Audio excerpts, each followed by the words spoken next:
धन्यवाद हो प्रभु का। आज एक बार फिर से हम उसके चरणों में आए हैं धन्यवाद के साथ। हम पिछले दिनों में जो हमने परमेश्वर के वचन से इधर सीखा, परमेश्वर का विषय सीख रहे थे। हम बहुत सारी बातें सीखी हैं, बेसिक बातें, ये बहुत ज़रूरी हैं। बेसिक बातें हैं एक विश्वासी जीवन की बुनियादी बात। ये परमेश्वर जिस पर हमने विश्वास किया है वो परमेश्वर है कौन, कितना महान परमेश्वर है। तो कुछ बातों को हमने उसमें देखा है। आज हम परमेश्वर के पुत्र यीशु मसीह के बारे में हम कुछ बातों को देखेंगे। हमने कई जगह पहले भी प्रभु यीशु के बारे में काफ़ी कुछ सीखा है, परंतु बहुत सारी बातें हैं जो और भी हमने क्या करनी है, समझनी चाहिए प्रभु यीशु मसीह का जीवन और उसकी तमाम बातें। क्योंकि परमेश्वर का पवित्र वचन कहता है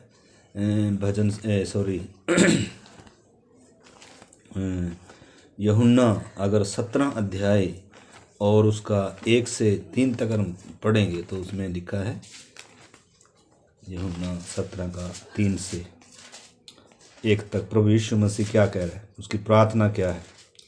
यीशु ने ये बातें कही और अपनी आंखें आकाश की ओर उठाकर कहा, हे पिता, वह घड़ी आ पहुंची है, अपने पुत्र की महिमा कर कि पुत्र भी तेरी महिमा करे, क्योंकि तूने उसको सब प्राणियों पर अधिकार दिया कि जिन्हें तूने उसको दिया है उन सब को वह अनंत जीवन दे। और अनंत जीवन यह है कि वे तुझ एकमात्र सच्चे परमेश्वर को और यीशु मसीह को जिसे तूने भेजा है जाने। तो परमेश्वर को, पिता को, पुत्र को, यीशु मसीह को जानना ही क्या है, अनंत जीवन। न केवल विश्वास करना अनंत जीवन है, बल्कि जिस पर मैंने विश्वास किया है उसको भी क्या करना है, अच्छे से हमने जानना है। तो इन दिनों प्रभु यीशु मसीह के बारे में, भविष्यवाणियों के बारे में हम सीखेंगे। यीशु मसीह के आगमन की जो भविष्यवाणियां हैं उनके बारे में इन दिनों हम परमेश्वर के वचन से सीखेंगे। तो क्यों हमें इसके विषय में जानना जरूरी है?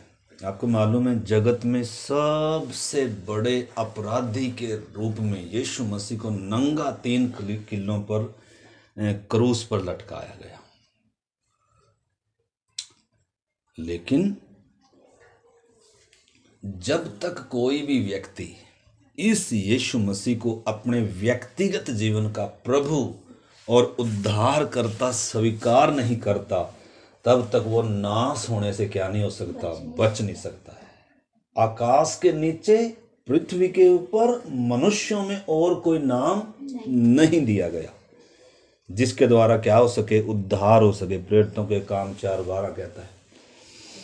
इस करके तिमोथियों में लिखा है कि यह हमारे परमेश्वर को अच्छा लगता है और भाता भी है, जो चाहता है कि सब मनुष्यों का क्या हो जाए, उद्धार हो जाए और सब लोग क्या कर लें, सत्य को भली भांति क्या कर लें, पहचान लें। क्योंकि सत्य एक ही है और वो ये है कि परमेश्वर एक है और परमेश्वर और मनुष्यों के बीच में भी एक ही बीच वही है, अर्थात यीशु मसीह, जिसने सबके छुटकारे के लिए अपना प्राण बलिदान कर दिया। तो इस करके उस महान प्रभु यीशु मसीह की महानता इतनी अधिक है कि उसको थोड़े शब्दों में या कुछ दिनों में वर्णन करना अनहोना है, इतना गहरा। इसलिए पौलुस कहता है मैं उसको और जानूं। मतलब उसको सिर्फ नाम के वास्ते जानना नहीं है, बल्कि क्या करना, उसको और भी क्या करते जाना है, जानना है हमने कि जिस पर मैंने विश्वास किया वो कितना महान है। उसकी बातें, उसके काम, उसका जीवन, उसके वायदे, उसकी प्रतिज्ञाएं, उसका वो सब बातें। तो इस करके हम परमेश्वर के वचन से हम देखते हैं, इतिहास को भी हम जब देखते हैं, दुनिया में ऐसा और कोई भी नहीं है जिसके जिसके लिए दुनिया ने इतनी बड़ी क्या दी हो, कुर्बानियां दी हो। बड़े से बड़े पापी के, हत्यारे, अपराधी के जीवनों को पल भर में बदलने की क्या इसके अंदर सामर्थ है। ऐसा नाम है यीशु मसीह का नाम। ये कोई गुरु नहीं है, कोई अवतार नहीं है, कोई संत महात्मा नहीं है, बल्कि ये है कौन है वास्तव में? सर्वशक्तिमान परमेश्वर स्वयं है। तो इसके लिए दुनिया ने अपना सर्वस्व क्या कर दिया? कुर्बान कर दिया। हंसते हंसते अपने प्राणों को, अपने लहू की अंतिम बूंद को भी उन्होंने क्या कर दिया? बहा दिया। और मतलब उन्होंने क्या नहीं किया? इसका इनकार नहीं किया। दुनिया में सबसे मतलब प्रभावशाली अगर कोई व्यक्तित्व है वो यीशु मसीह है। तो इस करके उस महान प्रभु यीशु के बारे में हमने जानना बहुत जरूरी है। तो ये यीशु मसीह मतलब अचानक नहीं आया, बल्कि उत्पत्ति से ही परमेश्वर ने इसके बारे में पहले से ही इसके बारे में बताया था कि एक आएगा। इस करके उत्पत्ति 3 अध्याय अगर हम 15 वचन पढ़ें, देखो 3 अध्याय का 15 वचन हम पढ़ते हैं। उत्पत्ति 3 अध्याय 15 वचन। और मैं तेरे और इस स्त्री के बीच में और तेरे वंश और इसके वंश के बीच में बैर उत्पन्न करूंगा। वह तेरे सिर को कुचल डालेगा और तू उसकी एड़ी को डसेगा। यानी कि सबसे पहले यीशु मसीह के बारे में जो भविष्यवाणी करी वो स्वयं परमेश्वर ने करी, क्योंकि भविष्य की बातें सिर्फ परमेश्वर जानता है। इसलिए सबसे पहले यीशु मसीह जो जगत का उद्धार करता होगा उसकी भविष्यवाणी परमेश्वर ने किया। कब किया? जब इंसान क्या हो गया? पाप का गुलाम हो गया। जब इंसान के ऊपर मृत्यु क्या करने लगी? राज्य करने लगी। जब शैतान के वश में चला गया, तो उस समय परमेश्वर उतर कर आया और उस समय परमेश्वर ने ये आशा दी इंसान को, मानव जाति को, पापी इंसान को, गुलाम इंसान को, नंगे इंसान को, जिसको जो अपने प्रयासों से अपने नंगे तन को ढांपने का क्या कर रहा था? अंजीर के पत्तों से प्रयास कर रहा था। उस इंसान को परमेश्वर उतर कर आकर क्या दे रहा है? एक आशा दे रहा है, एक उम्मीद दे रहा है, एक भविष्य की वो बात बता रहा है कि इस तरीका वंश आएगा। तो सबसे पहले यीशु मसीह के बारे में जो भविष्यवाणी हुई वो स्वयं परमेश्वर ने करी कि स्त्री के द्वारा आएगा, स्त्री की संतान होकर आएगा। अब स्त्री तो बहुत सारी होंगी जगत में, तो एक बात, क्यों हम इन बातों को जानना जरूरी है? पवित्र शास्त्र में हमारा विश्वास कितना क्या हो सकता है और भी बढ़ सकता है कि कितना सत्य वचन है ये परमेश्वर का। एक बिंदु भी इसमें बिना पूरे हुए कभी टलेगी नहीं। और फिर हम भी परमेश्वर के वचन में इतना गहरा क्या कर सकते हैं? विश्वास कर सकते हैं। हम भी थोमा के समान बोल सकते हैं जो है विश्वासी था, हे मेरे प्रभु, हे मेरे परमेश्वर, मैं क्या करता हूँ? विश्वास करता हूँ। तो बहुत सारी बातें हमारे जीवन में रहती हैं, अविश्वास की, शक की गुंजाइश रहती है, क्योंकि बहुत सारी हम बातें, सच्चाई की बातें, वचन की बातें, परमेश्वर की बातें क्या नहीं करते हैं? जानते नहीं। इसलिए प्रभु ने कहा तुम सत्य को जानोगे और सत्य तुम्हें क्या करेगा? आज़ाद करेगा। तो सबसे पहली भविष्यवाणी हुई कि स्त्री का संतान होकर आएगा, यीशु मसीह के बारे में भविष्यवाणी। और उसके बाद हम देखते हैं परमेश्वर ने एकदम नहीं भेजा, बल्कि एक समय ठहराया। इसलिए गलातियों की पत्री 4 भी पढ़ेंगे। गलातियों की पत्री 4 अध्याय का 4 वचन। परंतु जब समय पूरा हुआ तो परमेश्वर ने अपने पुत्र को भेजा जो स्त्री से जन्मा और व्यवस्था के अधीन उत्पन्न हुआ। हाँ, ताकि व्यवस्था के अधीनों को मोल लेकर छुड़ा ले। यानी कि जब समय पूरा हुआ, यानी कि परमेश्वर ने जो भविष्यवाणी किया अपने पुत्र के विषय में, जगत का उद्धार करता होकर आएगा, शैतान के सिर को कुचलेगा, मृत्यु का नाश करेगा और पाप का समाधान करके देगा इंसान को। भले ही उसको क्या करना पड़ेगा, सांप उसकी एड़ी को डसेगा तो सही, लेकिन सर्प के सिर को क्या कर देगा, वो कुचल देगा हमेशा के लिए।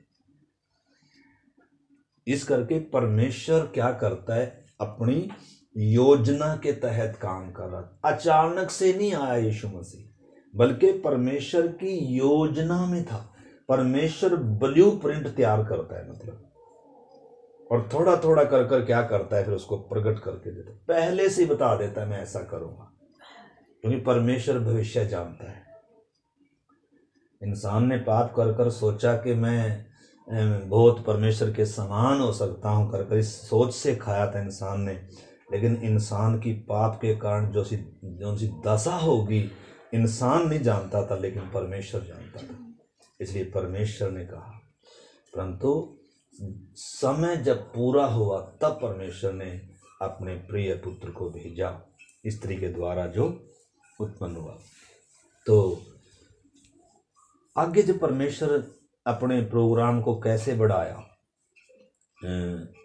आपको मालूम है, आदम पाप में गिरने के कारण परमेश्वर से हमेशा के लिए दूर हो गया, और फिर परमेश्वर मनुष्य से थोड़ा थोड़ा व्यवहार करता आया। फिर परमेश्वर ने एक समय आया, नूह के द्वारा जल प्रलय जब आई, उस समय जहाज बनवाया। पाप में इंसान इतना क्या हो गया, गिर गया, और फिर परमेश्वर ने इंसान को नूह के परिवार के द्वारा फिर से आशीष दिया, फूलो फलो और भर जाओ। परमेश्वर चाहता है कि मतलब धरती पर क्या ना हो, पाप ना हो,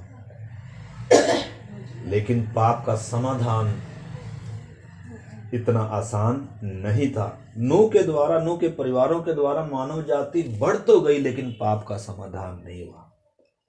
पाप का समाधान परमेश्वर ने क्रूस पर ही किया। इस करके वो जगत क्या हो गया, उस समय पाप में इतना भर गया, जल प्रलय आया।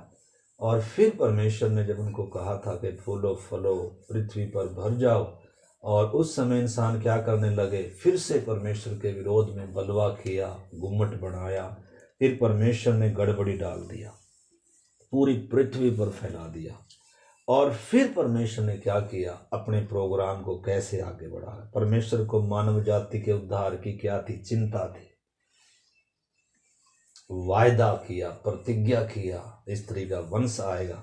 अब कैसे कर रहा है परमेश्वर, अब्राहम को चुन रहा है परमेश्वर, अब्राहम को। उत्पत्ति 12 अध्याय निकालें, उत्पत्ति 12 अध्याय 1 से 3 तक। यहोवा ने अब्राहम से कहा, अपने देश और अपने कुटुंबियों और अपने पिता के घर को छोड़कर उस देश में चला जा जो मैं तुझे दिखाऊंगा। दिखाया नहीं अभी। और मैं तुझसे एक बड़ी जाति बनाऊंगा और तुझे आशीष दूंगा और तेरा नाम महान करूंगा, और तू आशीष का मूल होगा। जो तुझे आशीष दे मैं उसे आशीष दूंगा, और जो तुझे कोसे मैं उसे साथ दूंगा। और तेरे और भूमंडल के सारे कुल तेरे द्वारा आशीष पाएंगे। यानी कि भूमंडल के सारे कुल अब्राहम के द्वारा क्या पाएंगे। यानी कि परमेश्वर अपने प्रोग्राम को आगे बढ़ा रहा है। अब परमेश्वर ने अब्राहम को इस कार्य के लिए चुना। अब्राहम अच्छा होने के कारण नहीं चुना, अब्राहम को आशीष देने के लिए नहीं चुना, परंतु संपूर्ण मानव जाति के उद्धार के कर्ता ने आना है। इस करके परमेश्वर पूर्व देश से अब्राहम को कनान देश में लेकर आ रहा है। कनान देश में एक बैतलहम है और उधर से एक उद्धारकर्ता ने आना है। यानी कि बड़े ब्लूप्रिंट के साथ परमेश्वर, बड़े योजनाबद्ध तरीके से परमेश्वर काम कर रहा, आगे बढ़ा रहा है। ये तो अब जाकर हमें नए नियम में वो बातें खुली हैं। अब्राहम को भी ये बात मालूम नहीं थी। अपनी बुलाहट के बाद, इसलिए वो शुरू में कितनी गलतियां भी किया। इसलिए शुरू में सारा कोई क्या कर दिया, उसने दूसरे की पत्नी होने के लिए दे दिया। इसलिए बीच में क्या भी ले आया था, वो दासी को ले आकर इस्माइल को पैदा कर लिया। मतलब परमेश्वर सारा प्रोग्राम अपना एकदम बताया नहीं, परंतु थोड़ा थोड़ा कर कर बताता आया। तो इधर हम देखते हैं उद्धारकर्ता या स्त्री का जो वंश, जो जगत का उद्धार करता है, सबसे पहली भविष्यवाणी थी कि स्त्री के वंश में आए, यानी कि स्त्री की संतान होकर आएगा। और अब अगली भविष्यवाणी क्या है, मतलब परमेश्वर ने हिंट दिया थोड़ा सा कि अब्राहम उस आशीष का मूल होगा जो सारी जातियों में आएगी, यानी कि अब्राहम के द्वारा। इधर परमेश्वर ने उसको संतान देने का अभी तक क्या नहीं किया, कोई वायदा नहीं किया, लेकिन ये बता दिया कि तेरे कारण, तेरे वंश के द्वारा या तेरे कारण दुनिया के भूमंडल के सारे कुल आशीष पाएंगे। तो परमेश्वर ने अब्राहम को बुलाया आगे चलकर। अब्राहम को परमेश्वर ने 99 साल की उम्र में, यानी कि जब अब्राहम क्या हो गया, पूरा बूढ़ा हो गया। मतलब ये प्रोग्राम इंसान की ओर से नहीं है, परमेश्वर शुरू से ही वो बता रहा है। ये सारा का सारा प्रोग्राम स्वर्ग की ओर से है। इसलिए अब्राहम को 99 साल तक, मतलब जब तक वो क्या हो गया, बूढ़ा नहीं हो गया, उसकी ताकत जब तक क्या नहीं होगी, खत्म नहीं होगी, सारा की जब तक गर्भ धारण करने की शक्ति क्या नहीं होगी, चली नहीं गई, तब तक परमेश्वर अपना प्रोग्राम आगे नहीं बढ़ाया। फिर परमेश्वर आया और उसको कहा कि तुझे क्या होगा। सारा को भी विश्वास नहीं था, अब्राहम ने क्या कर लिया, विश्वास कर लिया, और ये विश्वास उसके लिए क्या गिना गया, धार्मिकता गिना गया। और इस प्रकार अब्राहम से इसहाक आया। अब देखो, सबसे पहली क्या है, स्त्री के द्वारा आएगा, स्त्री की संतान होगा मसीहा। अगली बात क्या है, अब्राहम के द्वारा आएगा, मतलब अब्राहम के वंश में आएगा। फिर अब्राहम के बहुत सारे बच्चे हुए, किस में से आएगा, ये भी क्या था, एक सवाल है ना। अब्राहम में से आएगा, लेकिन अब्राहम के तो सारे मुसलमान कौम भी अब्राहम की संतान है, उसके उसी का वंश है, यहूदी भी उसी का वंश है। तो किस में से आएगा, परमेश्वर ने बताया इसहाक में से आएगा। इसलिए गलातियों की पत्री थोड़ा निकाल ले, गलातियों की पत्री 3 अध्याय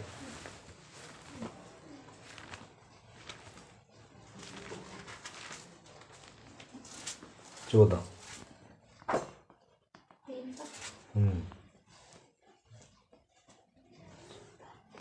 यह इसलिए हुआ कि अब्राहम की आशीष मसीह यीशु में अन्य जातियों तक पहुंचे। हाँ, यीशु मसीह के क्रूस का बलिदान इधर बताया जा रहा है ऊपर के, कैसे वो हमारे लिए श्रापित बना और हम सब के श्राप, पाप, अधर्म उसके ऊपर आए। और यह इसलिए हुआ, लिखा है कि अब्राहम की आशीष मसीह यीशु में अन्य जातियों तक पहुंचे। यानी कि अब्राहम को परमेश्वर ने कहा था तेरे द्वारा, यानी कि तू आशीष का मूल होगा। और अब्राहम के वंश वास्तव में यीशु मसीह है वो वंश। उस समय कौन था, इसहाक परमेश्वर ने चुना। इसहाक से कौन आया, इसमें और आगे भी बहुत सारे वचन हैं, थोड़ा सा पढ़ लीजिए आप इसको, 15वीं वचन पढ़े। ये पूरा नहीं होगा। हाँ। और हम विश्वास के द्वारा उस आत्मा को प्राप्त करें जिसकी प्रतिज्ञा हुई है। हाँ। हे भाइयों, मैं मनुष्य की रीति पर कहता हूँ, मनुष्य की वाचा भी जो पक्की हो जाती है तो न कोई उसे टालता है और न उसमें कुछ बढ़ाता है। अतः प्रतिज्ञाएं अब्राहम को और उसके वंश को दी गई। यह नहीं कहता वंशों को नहीं, वंश तो बहुत हैं, परंतु वंश को। उस समय इसहाक, फिर इसहाक से याकूब है, और याकूब में से आगे बहुत सारी बातें हैं। तो इधर मेन चीज इधर बताई जा रही है, यीशु पर बात लाई जा रही है। वंश को दी गई, और वह नहीं कहता कि वंशों को, जैसा बहुतों के विषय में कहा, पर जैसे एक के विषय में कि तेरे वंश को, और वह मसीह है। मसीह है वास्तव में वो वंश, अब्राहम को जो परमेश्वर ने कहा था। तो सबसे पहले स्त्री के वंश होकर आएगा, दूसरी बात अब्राहम के वंश में आएगा, तीसरी बात इसहाक से आएगा। अब बात आई, इसहाक से भी कई हुए, इसहाक से भी याकूब और एसाव हुए, तो किस में से आएगा? वो भी बाद में परमेश्वर ने बता, एकदम मतलब परमेश्वर बता नहीं रहा। तो थोड़ा थोड़ा कर कर परमेश्वर इंसान के ऊपर उन बातों को कर रहा है। तो इसहाक में से भी आएगा, तो किस में से आएगा? याकूब में से आएगा। अब याकूब के भी कितने हैं? 12 बेटे। अब याकूब में से किस में से आएगा? यहूदा गोत्र में आएगा। हम सीखेंगे इनके बारे में। फिर यहूदा गोत्र में भी बहुत सारे हैं। यहूदा गोत्र में भी कौन से घराने में आएगा, वो भी एक सवाल था। इस करके परमेश्वर ने आगे आकर फिर और स्पष्ट किया कि दाऊद के वंश, यिशै की ठूंठ में से, यिशै में से आएगा। यिशै की ठूंठ में से एक डाली फूट निकलेगी। अब यिशै के भी बहुत सारे पुत्र थे, अब किस में से आएगा? इसलिए सैमुअल को जब परमेश्वर ने भेजा यिशै के घर के, जा क्या कर, साउल को मैंने तुझ समझा है। उसने उसको तो राजा बनाया था, लेकिन उसने क्या कर दिया, वो विश्वास योग्य नहीं रहा। इसलिए मैंने अपने लिए अपने मन के अनुसार का एक व्यक्ति चुन लिया है, और तू जाकर क्या कर, उसका अभिषेक कर। इसलिए वो भी कंफ्यूज था, कौन होगा, कौन होगा, ये होगा, शायद छोटा होगा, शायद वो होगा, वो भी कंफ्यूज था।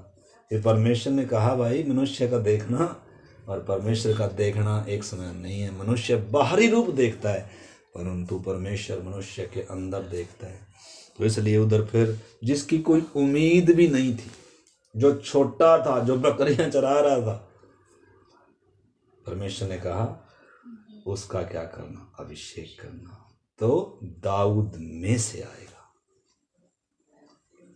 तो ऐसे कर कर परमेश्वर ने मतलब मसीह के बारे में क्या कर रखी, पूरी भविष्यवाणी कर रखी। सबसे पहले स्त्री के वंश में से, दूसरी अब्राहम के वंश में से। अब्राहम में तो बहुत है, परंतु इसहाक से, इसहाक में भी कई हैं, परंतु याकूब में भी 12 हैं। इसमें से यहूदा में से, यहूदा में भी बहुत हैं, किसमें से, यिशै में से, यिशै के भी बहुत हैं, किसमें से, दाऊद के वंश से आएगा।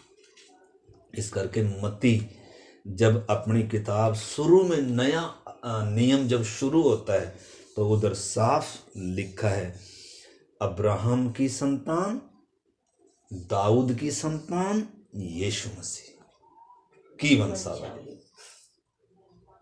और पूरा पुराना नियम पूरा स्पष्ट कर दे रहा है। इस करके उधर क्या भी दे रखी, फिर वंशावली दे रखी, पूरी लाइन खींची हुई है कि अब्राहम की वही संतान है जिसकी परमेश्वर ने क्या कर रखी, प्रतिज्ञा कर रखी, दाऊद पर लाकर छोड़े। फिर पूरी वंशावली दे रखी यीशु मसीह की।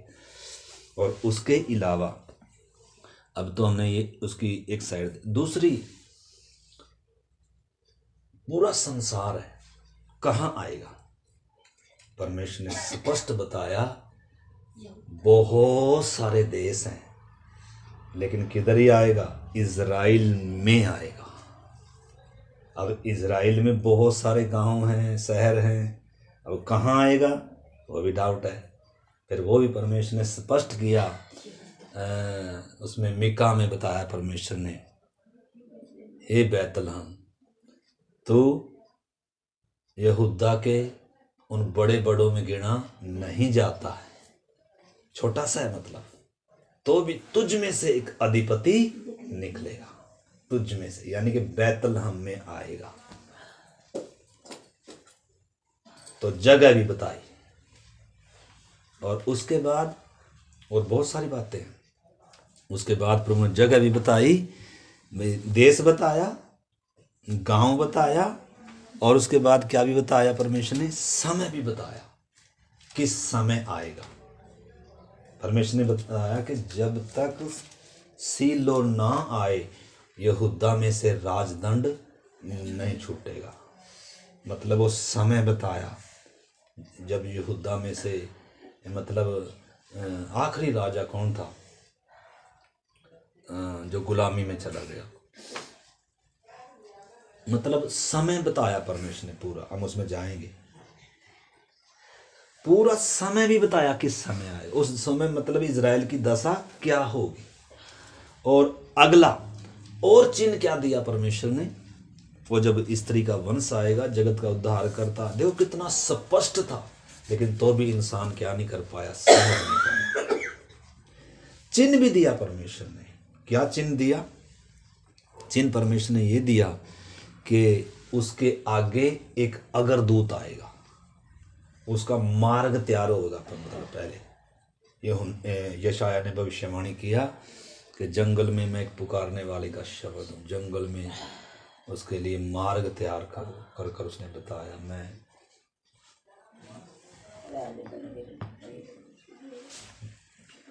तो मतलब पुकारने वाला या मार्ग तैयार करने वाला आएगा। तो आया, सब इजराइल को चेतावनी दे रहा है, एक आ रहा है, मन फिराओ। उसका सूपा उसके हाथ में। मतलब सारे इजराइल क्या कर सकते थे, अगर भविष्यवाणियों पर ध्यान करते, परमेश्वर की बातों पर ध्यान करते, तो सब ने उन सारी घटनाओं को, भविष्यवाणियों को क्या कर लेना था, पहचान लेना था। लेकिन तो भी क्या नहीं कर पाए, पहचान नहीं पाए। एलिया और यूहन्ना बपतिस्मा दाता आया, हाँ विश्वास बहुतों ने कर लिया, मन फिरा लिया, लेकिन बातों को सही रीति से तो भी क्या नहीं कर पाए, समझ। एक और चिन्ह प्रभु ने दिया, मतलब पूरे चिन्ह दिए परमेश्वर ने। अगला चिन्ह क्या था? अभी तक यही बताया था कि स्त्री का वंश आएगा, लेकिन अभी तक ये नहीं बताया था कि ये कैसे होगा, क्योंकि डाउट था स्त्री संतान कैसे पैदा करेगी। तो फिर परमेश्वर ने चिन्ह दिया कि एक पवित्र कुंवारी क्या होगी, गर्भवती होगी। तो चिन्ह भी परमेश्वर ने पूरा दिया, उसका नाम इम्मानुएल रखेगी। यशाया ने वो भी पूरा बताया। तो भी इंसान क्या नहीं कर पाए उसको समझ। ये तो पता लग गया कि ये किससे पैदा हुआ, ये मतलब उसको कह रहे थे बहुत सारे, उसको क्या समझ रहे हैं, ये कुंवारी से। बहुतों को मालूम था ये कुंवारी से पैदा हुआ है, इस करके उसको, बल्कि उसको दूसरे हिसाब से लेते थे। व्यभिचार की संतान कर कर भी बहुत सारे फरीसी उसको उस नज़र से भी देखते थे, तो व्यभिचार से जन्मा है। इसलिए जब यीशु कह रहा था ना, तो उसको कह रहे हम व्यभिचार से नहीं जन्मे हैं, हमारा तो पिता कौन है, अब्राहम है। यानी कि तू क्या है, तू ऐसा है। हाँ, तो मतलब देखो ना, पूरा स्वर्ग ने ब्लूप्रिंट तैयार कर कर पूरी योजनाबद्ध तरीके से इंसान के सामने, मानव जाति के सामने, आदम वंशियों के सामने अपने आने वाले पुत्र का, जगत के उद्धारकर्ता का पूरा क्या दिया, ब्लूप्रिंट दिया। कहाँ आएगा, कैसे आएगा, क्या समय होगा, क्या लक्षण होंगे, क्या चिन्ह होगा, सारा कुछ बताया। लेकिन तो भी इंसान क्या नहीं कर पाया, उसको समझ नहीं पाया। तो हम एक एक भविष्यवाणियों के बारे में प्रभु की इच्छा है तो सीखने का प्रयास करेंगे, ताकि हमारा और भी विश्वास बढ़ जाए। अभी प्रभु यीशु का दूसरा आगमन होगा। दूसरे आगमन में भी दिन गिन कर दे रखे परमेश्वर ने, परंतु उससे पहले कौन सा आगमन होगा, गुप्त आगमन होगा प्रभु यीशु मसीह का। गुप्त आगमन क्या रखा हुआ है, परमेश्वर ने उसकी क्या नहीं दी, कोई कोई जानकारी नहीं। यीशु ने बस संकेत दिए थोड़े से कि जब ऐसी ऐसी घटनाएं तुम होते देखो, मतलब दिन नियुक्त नहीं किया। लेकिन पहले जब यीशु मसीह आया, जब क्रूस पर उसने संपूर्ण मानव जाति के पाप, अधर्म, श्राप उठाकर बलिदान होना था, तो परमेश्वर ने सारा ब्लूप्रिंट खींच कर दिया था।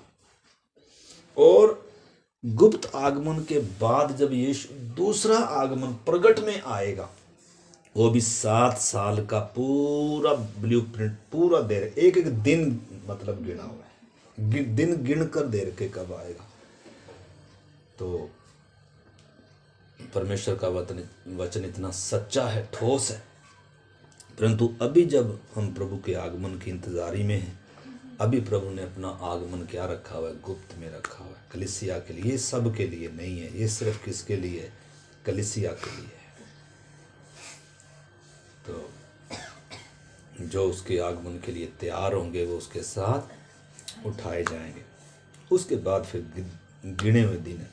तो आज से हम यीशु मसीह के भविष्यवाणियों के बारे में मतलब मनन करेंगे। कैसे परिस्थितियां कितनी विपरीत थी, तो भी परमेश्वर का वचन कैसे पूरा हो रहा है, ताकि हमारे जीवन में भी जब बहुत बार क्या हो, हालात जब विपरीत होते हैं, परिस्थितियां विपरीत होती हैं, कोई आशा और उम्मीद कहीं तक भी दूर दूर से नज़र नहीं आती है, तब परमेश्वर अपने वचनों को कैसे पूरा करने में क्या है, सक्षम है, ताकि हमारा उसके ऊपर भरोसा बढ़े, विश्वास बढ़े।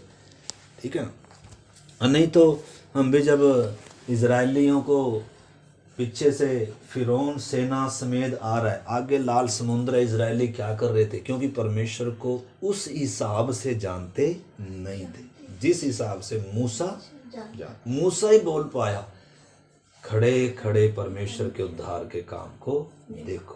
परमेश्वर ने उसको बताया नहीं था, लेकिन परमेश्वर के बारे में मूसा अच्छे से क्या करता है, जानता है। तो आने वाले दिनों में हम प्रभु के बारे में और भी सीखेंगे, और प्रभु की इच्छा है तो हम एक वचन हम पढ़ेंगे और प्रार्थना करेंगे। रोमियो की पत्री 1 अध्याय 2 से 5 तक।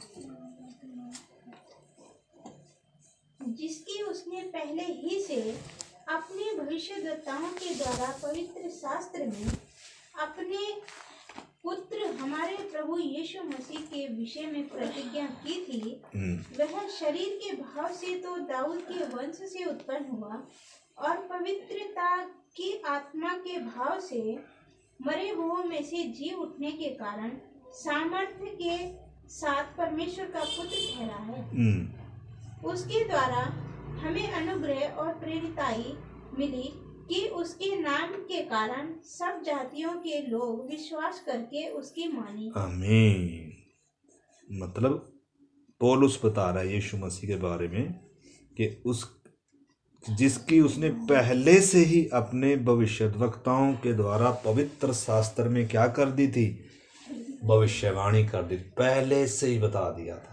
उसी योजना के तहत वो आया है। पौलुस उस बात को बता रहा है, और उसी के द्वारा मुझे क्या मिली, वो सेवा। वह शरीर के भाव से तो दाऊद के वंश से हुआ, और पवित्रता की आत्मा के भाव से वह मरे हुओं में से जी उठने के कारण सामर्थ के साथ परमेश्वर का पुत्र ठहरा।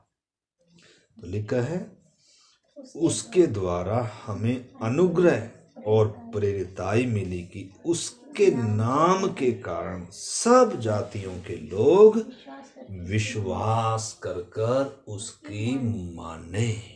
तो न केवल विश्वास करना है बल्कि प्रभु की मानना है। तो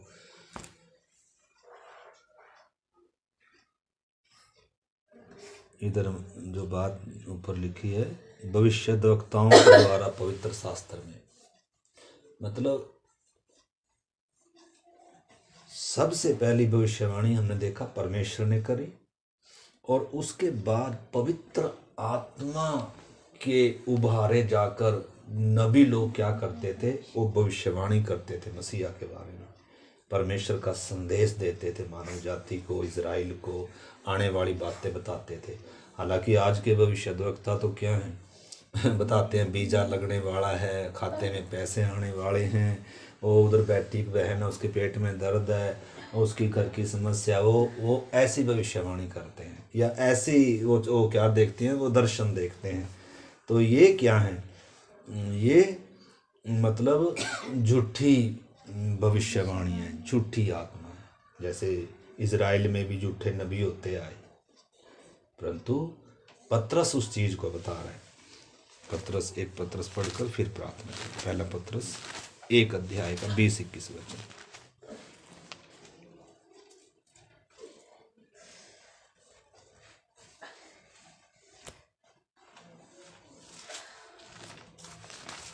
पहला पतरस 1 का 20-21। हाँ। उसका ज्ञान तो जगत की उत्पत्ति के पहले ही से जाना गया था, पर अब इस अंतिम युग में तुम्हारे लिए प्रकट हुआ। माफ करना, दूसरा इतिहास है, दूसरा पतरस 1 अध्याय मैं पढ़ता हूँ। पर पहले यह जान लो कि पवित्र शास्त्र की कोई भी भविष्यवाणी किसी के अपने ही विचार धारा के आधार पर पूर्ण नहीं होती है, क्योंकि कोई भी भविष्यवाणी मनुष्य की इच्छा से कभी नहीं हुई। जो परमेश्वर की ओर से भविष्यवाणी है ना, जो सच्ची भविष्यवाणी है ना, जो संपूर्ण मानव जाति की भलाई की भविष्यवाणी है ना, जो कलीसिया की आत्मिक उन्नति की भविष्यवाणी है, पवित्र आत्मा के द्वारा होती है। और लिखा है किसी मनुष्य की विचारधारा से नहीं होती है। और लिखा है पर पवित्र जन पवित्र आत्मा के द्वारा उभारे जाकर परमेश्वर की ओर से बोलते थे। तो पवित्र आत्मा ने, परमेश्वर ने मानव जाति के उद्धार के लिए उत्पत्ति से ही भविष्यवाणी किया था। और जितनी भी भविष्यवाणी यीशु के बारे में हुई तकरीबन क्या हो चुकी हैं, पूरी हो चुकी है। अब उसके दूसरे आगमन में जब प्रभु आएगा, वो भी कुछ बाकी हैं जो वो भी क्या होने जा रही हैं, पूरी हों। हम प्रभु की इच्छा आने वाले दिनों में यीशु मसीह का एक लंबा विषय इसके बारे में सीखेंगे, भविष्यवाणियों के बारे में, और कैसे बहुत आशीष में हो सकता है हमारे लिए अगर हम उनको प्रार्थनाओं के साथ सीखेंगे। तो यीशु मसीह का पूरा जीवन जितना हमसे हो सकेगा को समझने का प्रयास करें। आइए हम प्रभु से प्रार्थना करें, प्रभु इन पवित्र वचनों को सचमुच में सीखने में हमारी मदद करें पवित्र आत्मा, ताकि हम प्रभु आत्मिक उन्नति कर सकें। ज्ञान पाने के लिए नहीं खुदा, बल्कि हमारा भरोसा तुझ पर आए प्रभु, हम तुझे और जाने खुदा। तेरा वचन कितना सच्चा है प्रभु आकाश का टलना सहज है, लेकिन तेरे वचन का टलना अनहोना है खुदा। बिना पूरे हुए टलेगा नहीं खुदा। प्रभु हम सचमुच में प्रभु इन दिनों और भी तेरे करीब आ सकें, जैसे पौलुस कहता है, मैं उसको और जानूं, मैं उसको और जानूं प्रभु। हमारे अंदर तुझे जानने की भूख कभी कम ना हो प्रभु। हमारे अंदर परमेश्वर को, सत्य को, यीशु को जानने की कभी भूख कम ना हो प्रभु। प्रभु हम सचमुच में तुझे और जानने का मन रखें प्रभु, और तुझे करीब से जानने का और तेरे निकट आने का प्रभु हम भूख और प्यास और मन रखें प्रभु। तू हम पर दया कर खुदा। हालेलुया प्रभु, इन दिनों हमारा भरोसा तुझ पर आए प्रभु। तो विश्वास योग्य परमेश्वर, तो वायदों को पूरा करने वाला परमेश्वर है, तो प्रतिज्ञाओं को पूरा करने वाला परमेश्वर है प्रभु। प्यारे प्रभु, जब अब्राहम 99 वर्ष का हुआ, कोई आशा नहीं थी, कोई उम्मीद नहीं थी खुदा, तूने अपने उस वायदे को पूरा किया खुदा। तूने अपने वचन को पूरा किया। जब सारा की भी को प्रभु, ओ प्रभु, जब कोई आशा उम्मीद नहीं थी प्रभु, इज़राइल जब प्रभु गुलामी में थे, जब कोई आशा नहीं थी प्रभु, तूने अपने कहे हुए को पूरा किया प्रभु। धन्यवाद प्रभु, तेरे वचन के लिए धन्यवाद।